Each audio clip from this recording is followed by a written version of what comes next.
Boa noite a todos, sou Jorge Alves, estamos começando mais um momento do Pensar e Refletir. Nesse mês estamos estudando, refletindo no Evangelho de Lucas, uma leitura e uma reflexão desse texto. Hoje, dando continuidade ao capítulo 4, nós vamos ler a seção que vai do verso 14 até o verso 30. Então, se você tem uma Bíblia aí em suas mãos, se você tem disponibilidade aí no seu smartphone, tablet, no seu computador, vamos abrir comigo Lucas, capítulo 4, verso 14 em diante. Diz assim o texto: Jesus voltou para a Galiléia no poder do Espírito, e por toda aquela região se espalhou a sua fama. Ensinava nas sinagogas e todos o elogiavam. Ele foi a Nazaré, onde havia sido criado, e no dia de sábado entrou na sinagoga, como era seu costume, e levantou-se para ler. Foi-lhe entregue o livro do profeta Isaías. Abriu e encontrou o lugar onde está escrito: O Espírito do Senhor está sobre mim, porque ele me ungiu para pregar boas novas aos pobres. Ele me enviou para proclamar liberdade aos presos e recuperação da vista aos cegos, para libertar os oprimidos e proclamar o ano da graça do Senhor. Versículo 20. Então ele fechou o livro, devolveu ao assistente e assentou-se.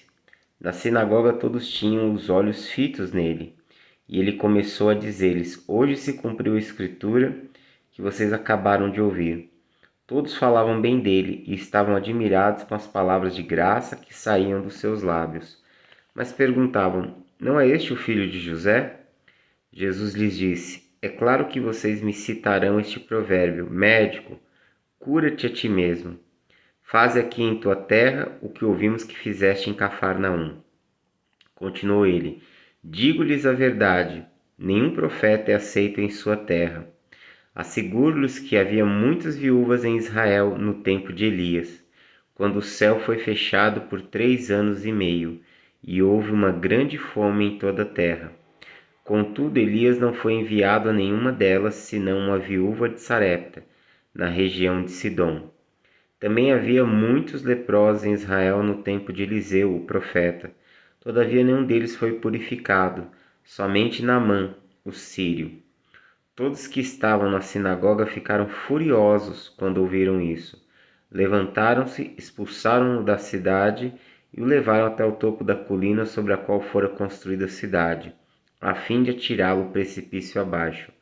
Mas Jesus passou por entre eles e retirou-se. Bom, no último encontro, que foi ontem, nós falamos sobre a cena da tentação de Jesus.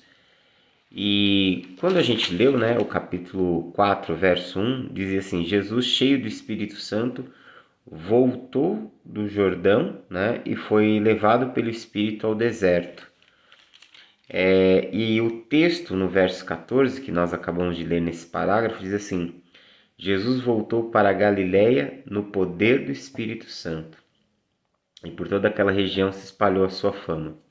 Então você vê que Lucas, ele coloca nesses dois momentos que Jesus, tanto ele foi levado para o deserto pelo Espírito, mas que todo o movimento de Jesus é um movimento que acontece impulsionado pelo Espírito, ou seja, ele está sendo guiado por Deus, ele está sendo levado pelo Pai, mas que também Jesus ele está construindo uma vida e caminhando em uma vida de muito poder espiritual, uma vida cheia do Espírito. Então você percebe essa nota, tanto no Evangelho de Lucas como em Atos, como Lucas ele fala da importância da ação do Espírito Santo na vida de Jesus e na vida da comunidade. Em Lucas, no Evangelho, aliás, de Lucas, Lucas ele se concentra em falar do poder do Espírito na vida de Jesus. Que Jesus ele realiza um ministério bem-sucedido, que Jesus ele acaba cumprindo a sua missão e sendo eficaz em tudo que ele realiza por ser alguém cheio do Espírito e por ser alguém conduzido pelo Espírito, orientado pelo Espírito. E em Atos, esse legado ele fica para a igreja, para a comunidade dos discípulos de Jesus.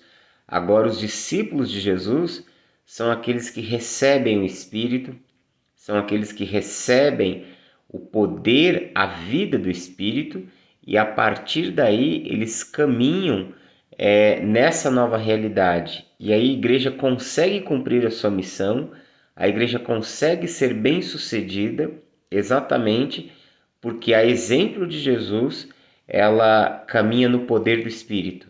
E os discípulos de Jesus são homens e mulheres cheios do Espírito.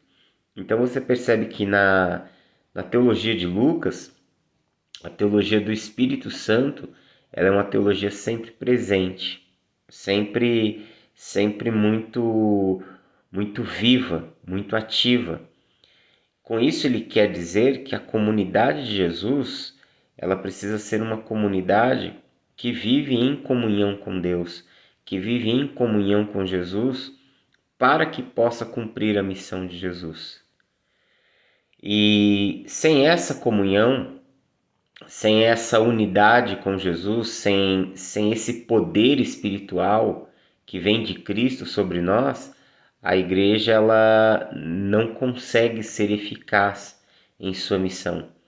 Então você vê sempre que essa tecla ela é sempre tocada, ela é sempre apertada para nos mostrar que não é o nosso conhecimento humano, não são as nossas estratégias, não são as nossas ideias, não é o nosso poder humano, não são os nossos recursos ou as nossas fontes tão somente humanas que vão nos garantir que a igreja cumpra a sua missão.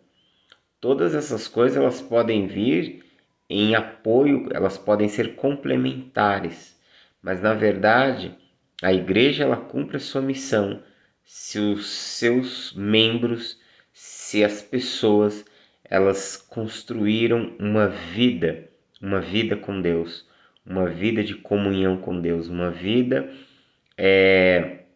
onde a presença do Espírito, o poder do Espírito esteja presente de forma contínua em suas vidas.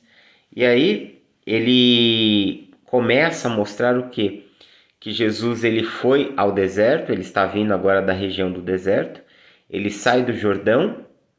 E Lucas ele é muito geográfico nesse momento, porque ele mostra Jesus no capítulo 3 sendo batizado no Jordão, no capítulo 4 saindo do Jordão indo para o deserto da Judéia, e agora do verso 14 em diante voltando do deserto da Judéia indo para a região da Galileia, aonde a sua fama, aonde ele começa a realizar o seu ministério.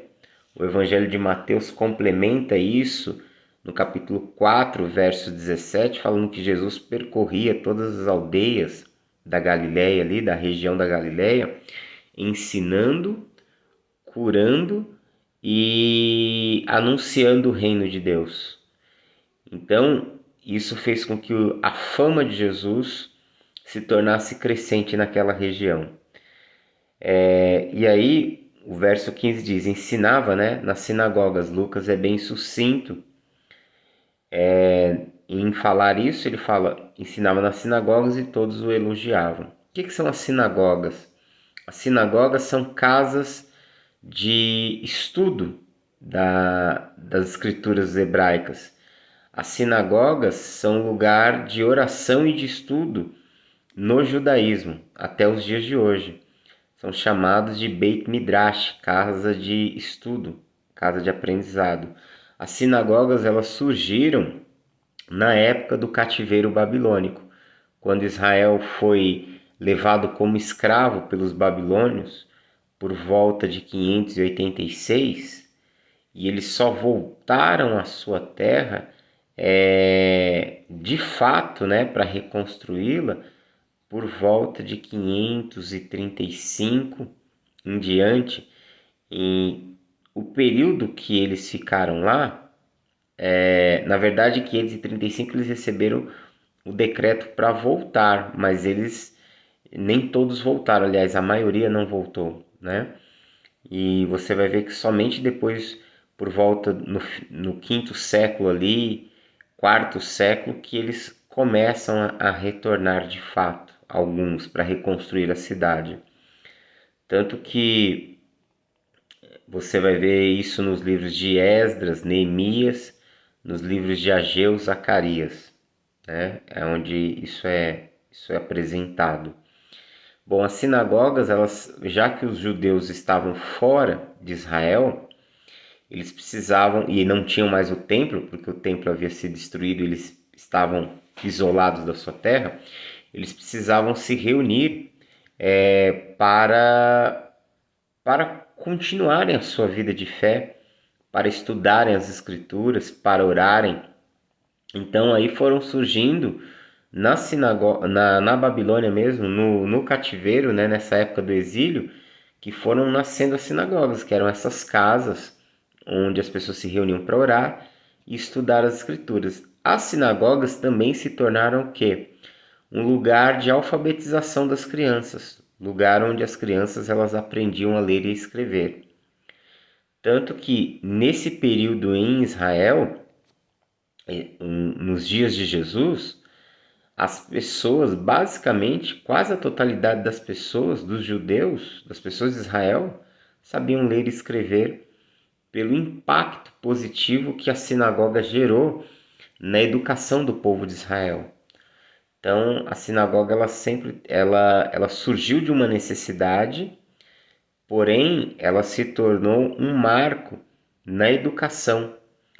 Eu lembro que quando eu estava na faculdade, fui estudar sobre modelos de educação, e eu lembro que as sinagogas foram uma das primeiras referências históricas de, de uma instituição educacional, de um processo educacional que foi altamente efetivo na vida das pessoas.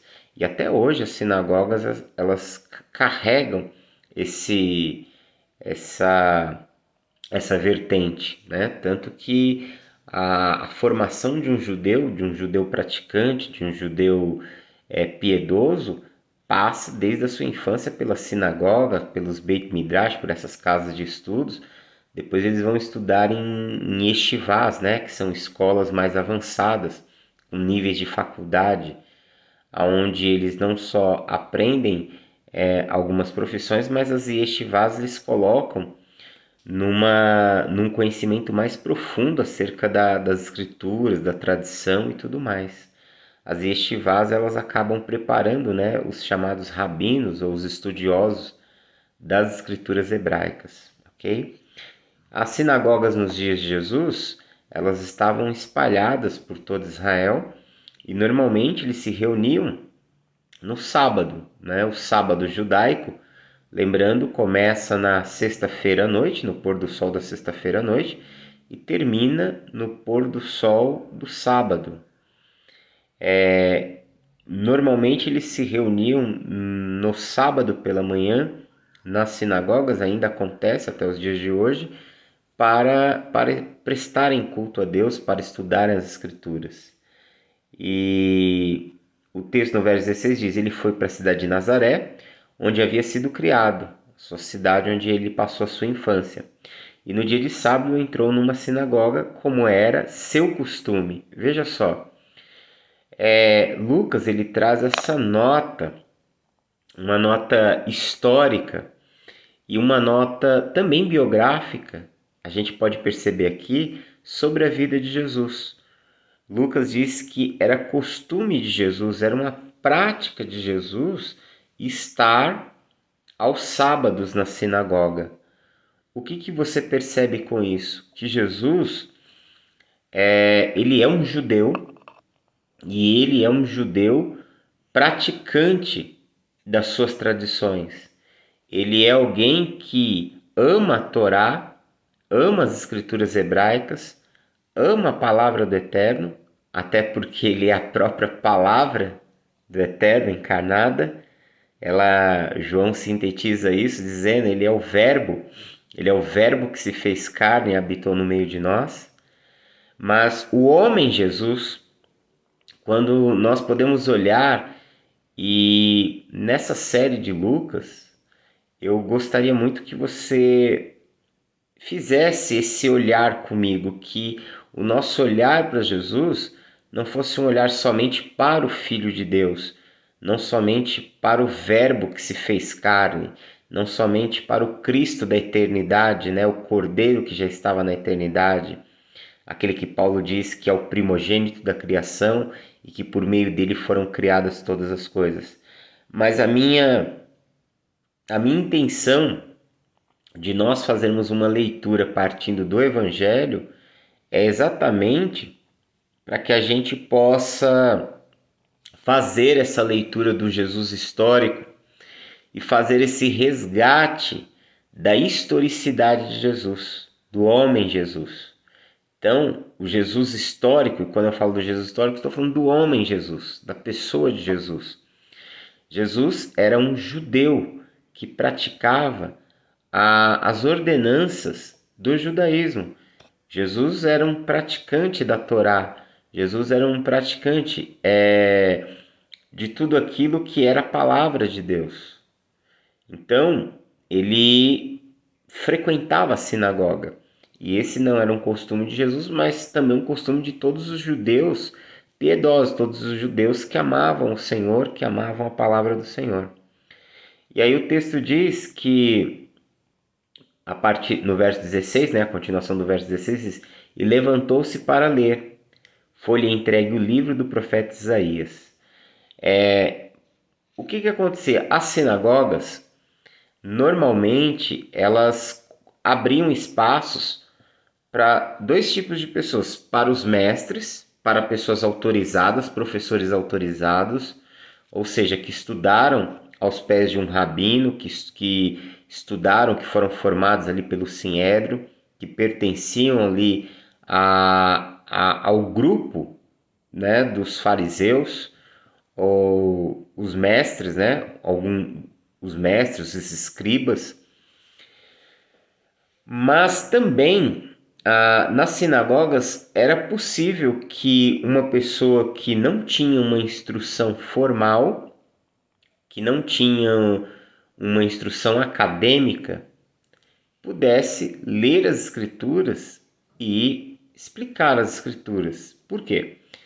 Porque as sinagogas elas eram uma espécie de lugar de estudo das escrituras, mas que também abriam espaço para o ministério leigo, né? Para o ministério laico, ou seja, você não precisava ser um teólogo do judaísmo, você não precisava ser uma espécie de rabino, uma espécie de mestre, um professor autorizado pelo Sinédrio para poder ensinar numa sinagoga. Uma pessoa comum que conhecesse as escrituras, claro, que conhecesse as tradições, poderia ensinar.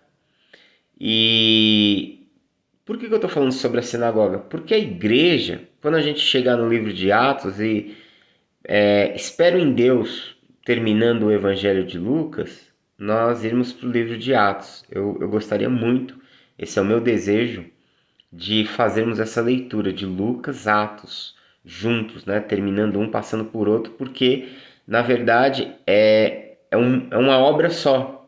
É uma obra só dividida em 2 volumes. Então, seria muito justo nós terminarmos Lucas e irmos para Atos.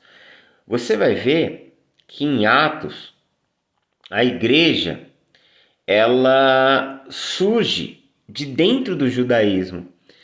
E muitas das práticas da igreja nascente no primeiro século, elas são práticas que foram observadas e, de certa forma, copiadas da sinagoga. Então, quando começa a surgir a igreja, quando começa a surgir o movimento dos discípulos de Jesus, dos cristãos, eles também se reúnem nas casas e não necessariamente quem ensina ou prega são os ministros que foram sendo autorizados, os apóstolos ou os ministros que foram levantados, né? Porque no Novo Testamento você tem basicamente três oficiais. Você tem os apóstolos, que são aqueles que foram comissionados, escolhidos, treinados e enviados por Jesus. E eles são basicamente os representantes de Jesus. E aí nasce a igreja, nasce a comunidade, começa o movimento do caminho, daqueles que seguem a Jesus. E aí surgem dentro da igreja, já em Atos, você vê que surgem dois ministros, dois ministérios que são oficiais, que são os diáconos e os presbíteros. Na igreja do Novo Testamento, você tem apenas como oficiais diáconos e presbíteros. Os diáconos, eles cuidam dessa dimensão física, social da comunidade, e os presbíteros, eles são responsáveis pelo ensino, pelo cuidado espiritual. Então, diáconos cuidam das questões físicas, materiais, presbíteros cuidam das necessidades espirituais, existenciais. E os presbíteros e os diáconos, eles formam o quê? Eles são os líderes, eles formam a liderança de uma comunidade no Novo Testamento. E você vai ver que tanto presbíteros como diáconos são ideias meio que extraídas da sinagoga, do que já existia na sinagoga. E você vai perceber que uma comunidade, num culto, dentro de um lar, numa casa, no Novo Testamento, você não necessariamente precisava ser um diácono ou um presbítero para poder ensinar, para poder transmitir as Escrituras. Abria-se o espaço para o chamado ministério leigo, como acontece até os dias de hoje, né? Isso foi perdido depois na Idade Média e resgatado após a Reforma Protestante. E hoje, nós, basicamente, a maior parte do ministério, quase a totalidade do ministério que se realiza na igreja, são realizados pelo menos em muitas igrejas, por pessoas que não são ministros oficiais. A maior parte das coisas que se realiza numa comunidade não é realizada pelos pastores, pelos bispos, pelos diáconos, ou seja, quais foram os ministérios, né, as lideranças, os oficiais que possam existir numa determinada comunidade, mas são pelas pessoas comuns, são pelas pessoas que não receberam essa ordenação, mas que são discípulos de Jesus e estão servindo a Jesus no mundo e em suas comunidades. E você percebe que nas sinagogas já existia isso, já havia isso, tanto que Jesus ele levanta-se para fazer a leitura do rolo, do texto da Torá. E aí o verso 17 diz assim: foi-lhe entregue o livro do profeta Isaías. E então aqui já era um momento em que provavelmente a Torá já havia sido exposta e o texto dos profetas era um texto complementar à leitura do texto da Torá. Então você tinha assim, a liturgia, né, parte da liturgia das sinagogas, já desde esses dias, isso acontece até os dias de hoje. Primeiro é feito uma reflexão de uma passagem da Torá, que é o livro de Gênesis até Deuteronômio, um desses 5 livros, né? O Gênesis, ou Êxodo, Levítico, Número, Deuteronômio. Na verdade, na Idade Média foi se criando uma forma de ler desde o início, né? De se estudar desde o início. Foi se dividido em porções. E depois era complementado aquela leitura com o texto dos profetas. Então, provavelmente esse momento aqui é um momento onde alguém já teria transmitido um texto da Torá e agora estava na sessão dos profetas. Jesus é convidado a ler e o texto diz: levantou-se para ler, ou seja, ele iria ler e iria fazer um comentário, iria fazer uma exposição. Logicamente que ficava a critério, muitas vezes, da pessoa, se ela quisesse comentar, explicar, né, ensinar ou somente fazer a leitura, mas normalmente as leituras são sempre seguidas de explicação. Então o texto diz: levantou-se para ler e foi-lhe entregue o livro do profeta Isaías. Por que foi-lhe entregue o livro, né? Foi-lhe entregue o rolo do profeta Isaías. Porque naqueles dias não existia a Bíblia nesse formato livro. Existiam nas sinagogas, existiam o que? Os rolos. Cada livro ele era separado por um rolo. Então você tinha o rolo da Torá, que era o maior rolo da sinagoga, era o rolo mais espesso, que continha os 5 livros da Torá. Depois você tinha o livro dos profetas. Lembrando que o livro de Isaías, o livro de Ezequiel e Jeremias eram rolos separados. Por isso eles são chamados de profetas maiores, porque eles tinham um rolo próprio.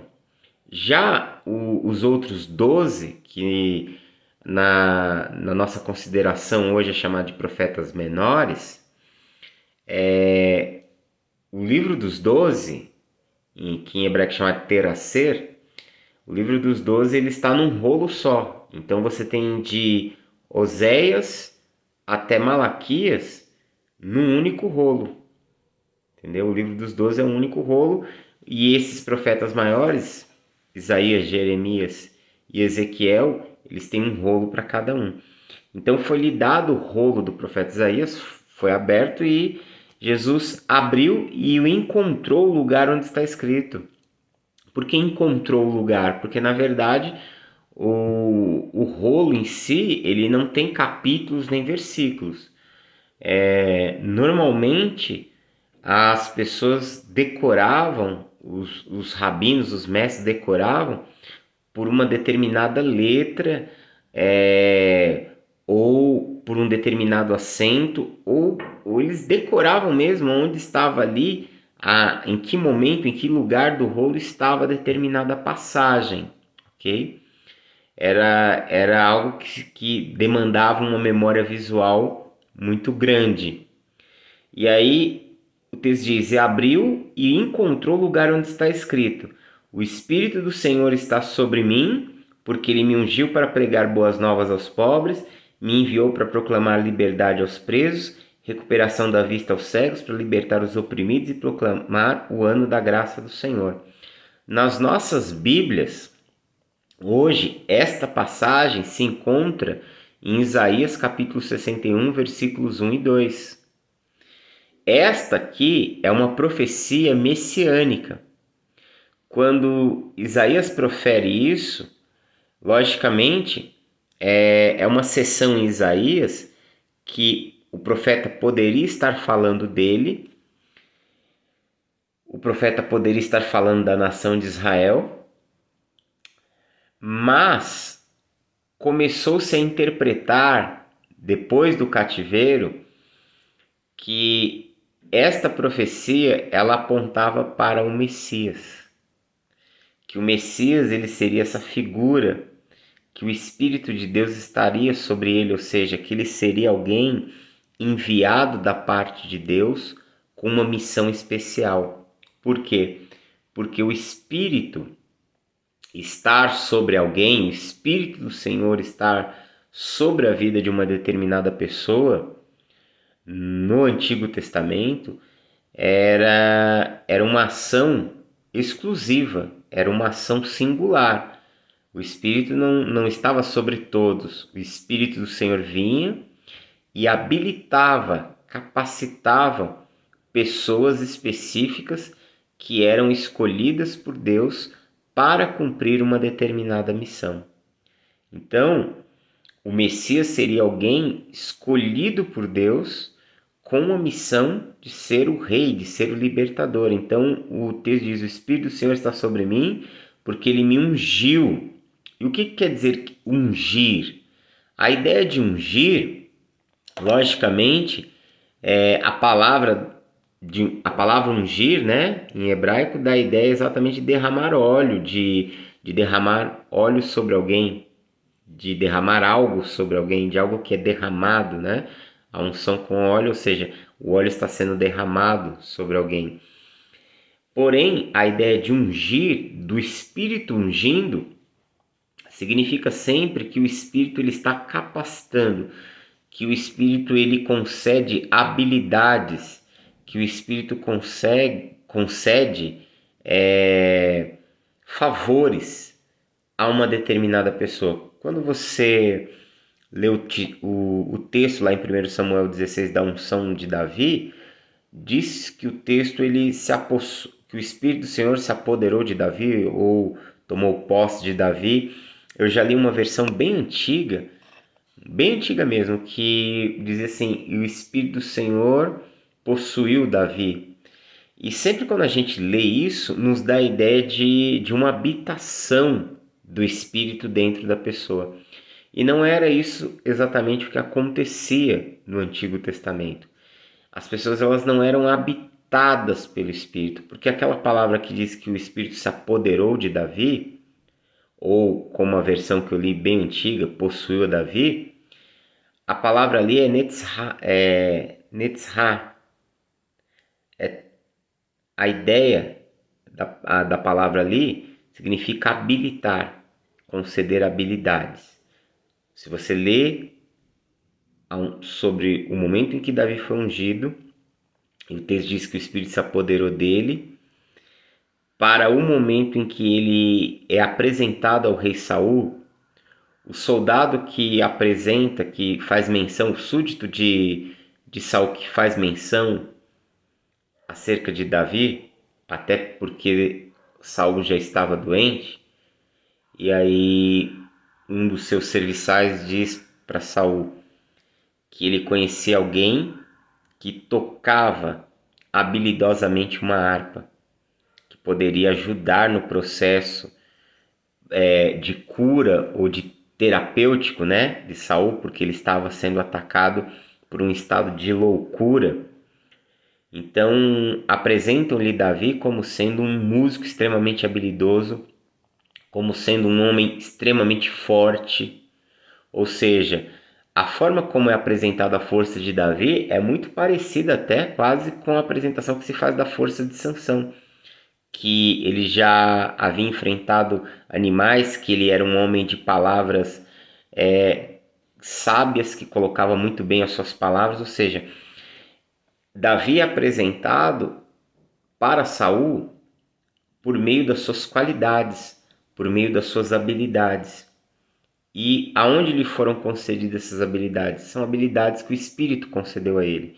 Então, quando alguém é ungido pelo Espírito no Antigo Testamento, não é que ele está sendo habitado pelo Espírito como no Novo Testamento, mas quando você vê que alguém foi ungido pelo Espírito, significa que Deus concedeu a ele, por meio do seu Espírito, habilidades, com que capacidades fossem desenvolvidas para que ele pudesse cumprir a sua missão. No caso de Sansão, uma força descomunal. No caso de Davi, habilidades das mais variadas. E no caso de outros reis, a capacidade e a sabedoria para exercerem o governo, para exercerem a liderança. Ok? E aí diz: o Espírito do Senhor está sobre mim, porque ele me ungiu para pregar boas novas aos pobres, proclamar liberdade aos presos, recuperação das vistas aos cegos, e libertar os oprimidos, e proclamar o ano da graça do Senhor. Ou seja, que a unção do Espírito sobre o Messias, a unção do Espírito sobre Jesus, faria com que o Evangelho, as boas novas, ou seja, a era de salvação, a era do reino de Deus, a era e o momento em que Deus entraria na história para manifestar o seu governo, seria expresso, seria anunciado, se faria conhecido, a trazer libertação aos presos. E que libertação é essa? É uma libertação política, econômica, social? Também, mas essa em última análise, porque a primeira libertação que o Messias, que o ungido do Senhor veio trazer, era uma libertação no interior de cada pessoa, era uma libertação na consciência, era uma libertação na alma. Todo o processo aqui do que está sendo dito sobre o Messias, Jesus ele realiza isso agindo primeiramente de dentro para fora. Logicamente que você viu e você vê no ministério de Jesus que ele evidencia isso aos olhos das pessoas, porque ele cura pessoas, ele restaura a vista dos cegos, literalmente, ele liberta pessoas que estão em escravidão espiritual, debaixo do jugo da ação de demônios. Você vê que é anunciado o evangelho e Jesus manifesta isso através de sinais visíveis e claros para que as pessoas pudessem atestar, verificar, terem certeza de que as profecias messiânicas de fato estavam se cumprindo em Jesus. Tanto que no verso 20 ele diz assim: então ele fechou o livro, devolveu ao assistente e assentou-se. Por que que ele assentou-se, né? Aqui não significa que ele devolveu o livro e sentou-se no seu lugar. Aqui indica que ele entregou o rolo para o assistente e ele sentou-se para ensinar. Por quê? Porque no judaísmo antigo era comum os rabinos, os mestres, ensinarem sentados. Quando você olha para o Sermão da Montanha, carrega muito essa característica. O Sermão da Montanha diz que Jesus sentou-se num lugar alto, no monte, e começou ali a ensinar. Então, o ensino dos mestres eram sentados. E os discípulos, por exemplo, os discípulos de um rabino, eles sentavam no chão. Eles sentavam aos pés dos discípulos, aos pés do mestre, do rabino. Então, o rabino, ele sentava-se numa cadeira e os alunos sentavam-se ao chão. Sentavam-se aos pés do seu mestre, porque era um sinal de humildade, era um sinal de subordinação e era um sinal de que eles se consideravam e se viam abaixo, que eles estavam recebendo um ensino, eles estavam sendo instruídos. Então, aquele que o instrui, aquele que ensina, está acima daquele que aprende. Era essa a consideração e era assim que eles agiam.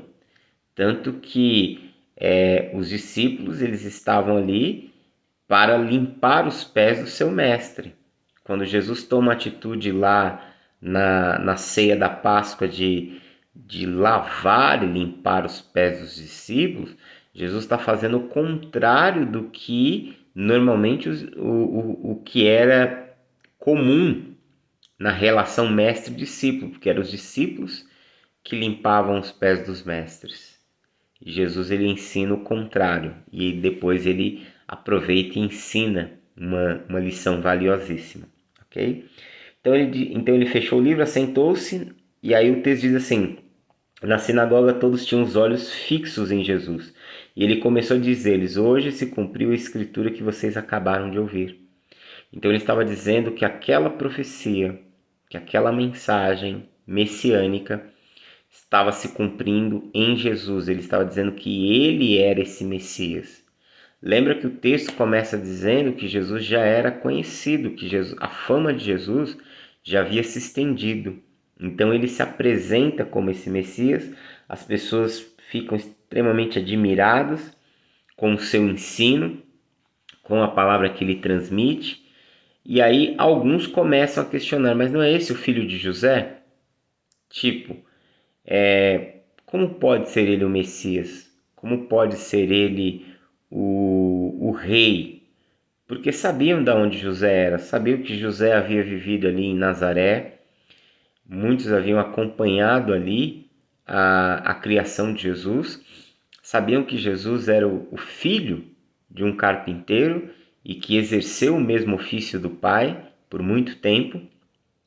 E qual é a conexão dele com Davi?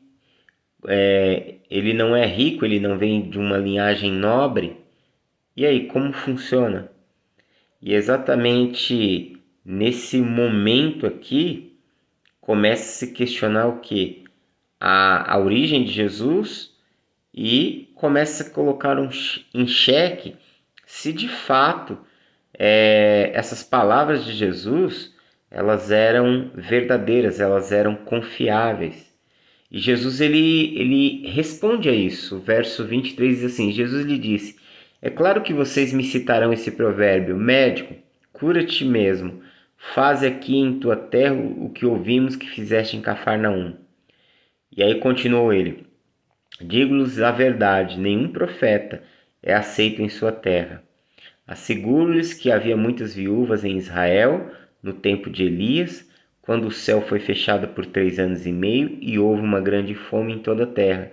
Contudo, Elias não foi enviado a nenhuma delas, senão uma viúva de Sarepta, na região de Sidom. Também havia muitos leprosos em Israel no tempo de Eliseu, o profeta. Todavia, nenhum deles foi purificado, somente Naamã, o sírio. O que Jesus faz? Ele confronta os seus ouvintes da seguinte maneira: primeiramente dizendo, reprovando a incredulidade deles, reprovando a atitude de dureza deles. E ele traz à memória daquelas pessoas o que os profetas passaram em épocas anteriores. Por quê? Porque o ministério dos profetas sempre sofreu perseguição da própria comunidade onde eles estavam inseridos. Os profetas, eles eram porta-voz de Deus, mensageiros de Deus, que confrontavam sempre o modo vivendes, a maneira que as pessoas viviam numa determinada comunidade. Em Israel, os profetas foram levantados no Reino do Norte ou no Reino do Sul para denunciar algumas práticas e atitudes que eram muito presentes naquela sociedade que estava se distanciando de Deus. E aquelas pessoas se tornavam suas próprias inimigas. Elas não as aceitavam. Acabavam desenvolvendo uma incredulidade e uma dureza de coração muito grande. E aí, Jesus ele faz o quê? Ele cita dois grandes profetas que realizaram muitos milagres, que foram Elias e Eliseu. E ele fala que nos dias de Elias havia muitas mulheres, muitas viúvas em Israel, mas a única que foi capaz de receber Eliseu em sua casa, que foi capaz de acreditar naquilo que Elias, aliás, havia pedido, porque Elias, ao chegar na casa da viúva, o texto em 1 Reis, no capítulo 18, registra que ele pede para ela o que ela tinha em sua casa. Ou seja, aquela mulher ela teve que, não somente ela teve que ter uma atitude de compaixão, juntamente de uma atitude de fé. Ela olhou para Elias e ela creu que ele era um homem de Deus, que era um homem enviado da parte de Deus. A mesma coisa acontece com Eliseu, na situação de Naamã. Naamã, mesmo oferecendo uma resistência inicial por ser um estrangeiro, ele acaba obedecendo a direção de Eliseu. Então, Elias ele é dirigido a uma mulher estrangeira se beneficia do ministério de Elias, e Naamã, um homem estrangeiro, se beneficia do ministério de Eliseu. Com isso, Jesus estava dizendo que aquela comunidade a quem ele dirigia a palavra, a quem ele havia sido enviado, aquele grupo de pessoas que estavam ouvindo a Jesus, certamente o rejeitaria. É isso que ele denuncia aqui. E ele começa a anunciar que a mensagem dele será aceita e acolhida por não-judeus, por pessoas que não eram da nação de Israel, ou seja, que os não-judeus, a palavra que normalmente é usada aqui são os povos das nações, né? Na Bíblia aparece com o termo gentios. Os gentios, quem são os gentios? Gentios é todo aquele que não é judeu, né? O termo gentios é um termo usado, derivado da tradução grega, mas normalmente a ideia é falar os das nações, os dos povos, né? Essa é a forma judaica de se falar. Embora aqui a linguagem de Jesus, vale sempre ressaltar, Jesus não se comunicava em hebraico, ele falava em aramaico. o texto da Bíblia que ele leu, o rolo de Isaías, estava em hebraico, mas a comunicação era em aramaico. As orações na sinagoga eram feitas em hebraico, mas as conversas das pessoas nas suas casas eram em aramaico. Então, Jesus está falando para essas pessoas que os povos, os das nações, os gentios, né? Como diz a tradução do texto, eles vão ser receptivos ao Evangelho. E Jesus ele começa o seu ministério aonde? Jesus começa o seu ministério de forma estratégica, porque ao invés de ele começar em Jerusalém, no centro da religião, no centro da religião de Israel, no lugar onde está o templo, no lugar onde estão as escolas dos grandes rabinos, Jesus começa o seu ministério na periferia. Jesus começa o seu ministério entre os pobres. Jesus começa o seu ministério na região da Galileia. A região da Galileia era uma região muito mal vista por aqueles que moravam em Jerusalém. Primeiramente, porque Jerusalém era o centro religioso, o centro econômico, o centro comercial do Estado de Israel. E a Galileia era de fato uma periferia, era periférico, estava à margem. As pessoas na Galileia elas viviam da pesca na sua grande maioria. Próximo do mar da Galileia, né, que era um lago na verdade de água doce, alguns acreditam, alguns historiadores falam que haviam pelo menos 9 assentamentos e a maioria ali, ao redor ali do lago da Galileia, eram pescadores. Jesus havia vivido em Nazaré, um lugar bem próximo ali de Cafarnaum, da região litorânea, e as pessoas que viviam ali havia uma mistura de judeus e não judeus, de judeus e pessoas de outras nações, porque aquela parte ali fazia parte do norte de Israel. E o norte de Israel havia sido repovoado por estrangeiros na época do cativeiro da Síria. Então, havia muitos casamentos mistos entre judeus e não judeus, havia muitos não judeus. Então, Jesus ele resolve começar o seu ministério ali. Por quê?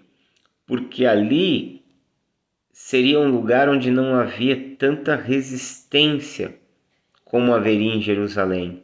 As pessoas ali elas estariam mais solidárias, elas estariam mais abertas, elas não nutriam o mesmo fanatismo religioso do que as pessoas que estavam ali no polo, no centro religioso de Israel, que era em Jerusalém.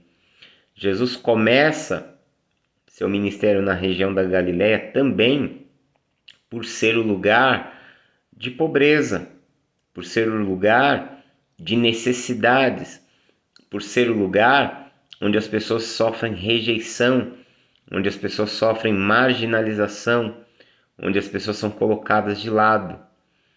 Isso nos mostra a preocupação de Deus com aquele que sofre, com aquele que está em vulnerabilidade.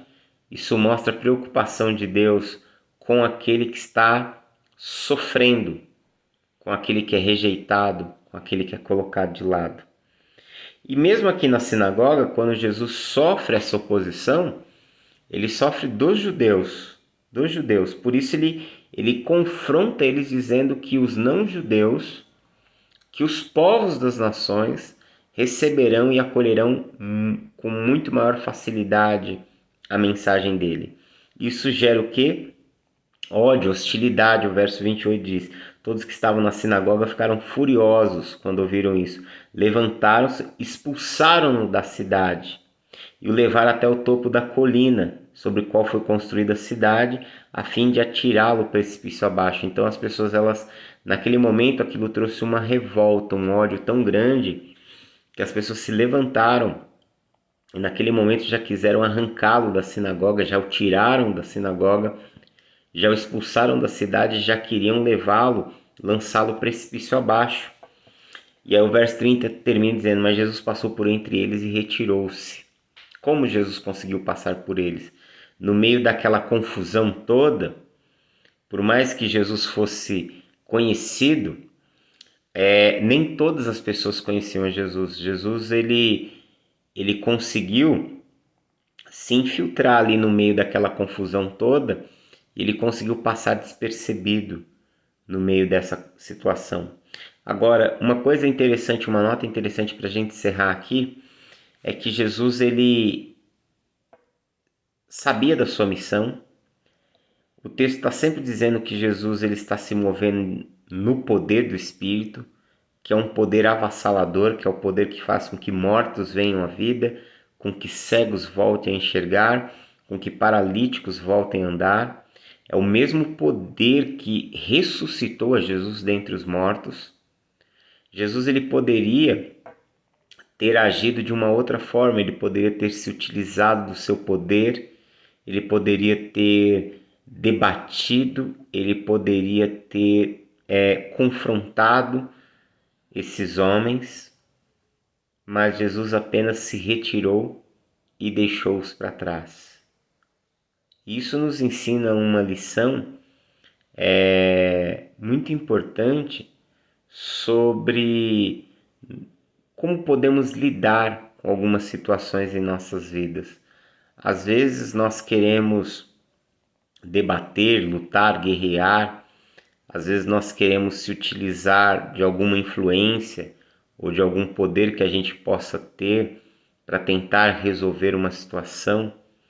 Mas quando você estiver diante de uma situação que ela já parece definida, que todos já se posicionaram, que as pessoas não estão dispostas a considerar mais nada, onde não há mais opções, onde você já fez tudo o que você podia fazer e não tem mais o que se fazer, o jeito e o caminho mais sábio é você seguir o seu caminho, é você seguir a sua trilha, e deixar as pessoas com as opiniões delas.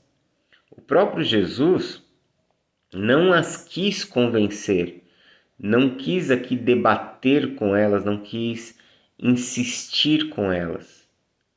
Ele fez a parte dele, elas se posicionaram e elas se posicionaram de forma rígida, de forma definitiva.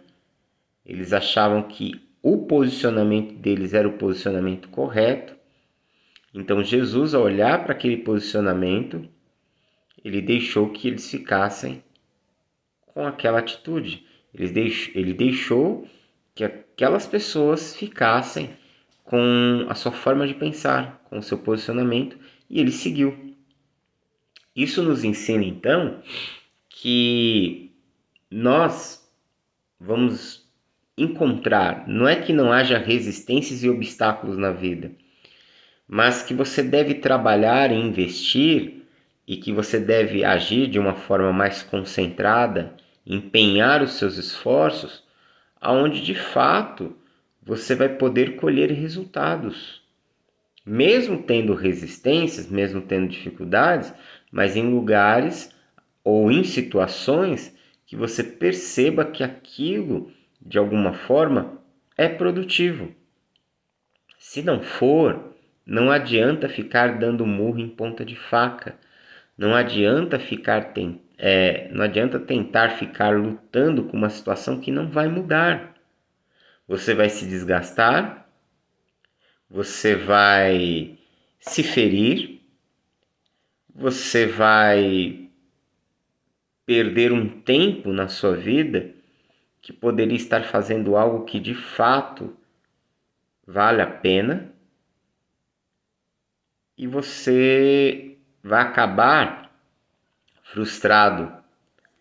E depois que você está frustrado, dificilmente você vai ter condições de ser a pessoa que você era. Para retornar a ser uma pessoa realizadora, com vigor, com disposição, vai ter que passar por um processo de cura, vai ter que passar por um processo de restauração. Então, assim, um caminho, a sabedoria nos ensina a evitar alguns buracos. Quando você está dentro de um buraco, o esforço que você tem para sair dele é muito grande, que poderia ser evitado esse esforço se você tivesse passado longe dele. Então, quando você estiver diante de situações onde as coisas elas já tomaram, já se definiram, onde elas já estão enrijecidas, continue o seu caminho. Não tente mais fazer o que não dá para se fazer, porque existem muitas outras coisas que você pode fazer. Você tem um caminho a trilhar e a seguir e não precisa ficar preso a uma situação que não vai dar em nada, muito pelo contrário, só vai fazer com que você acabe perecendo. Ok? Vamos orar? Pai, nós te louvamos por tua bondade e graça, nós te bendizemos por esse tempo aqui reunidos, pela tua presença.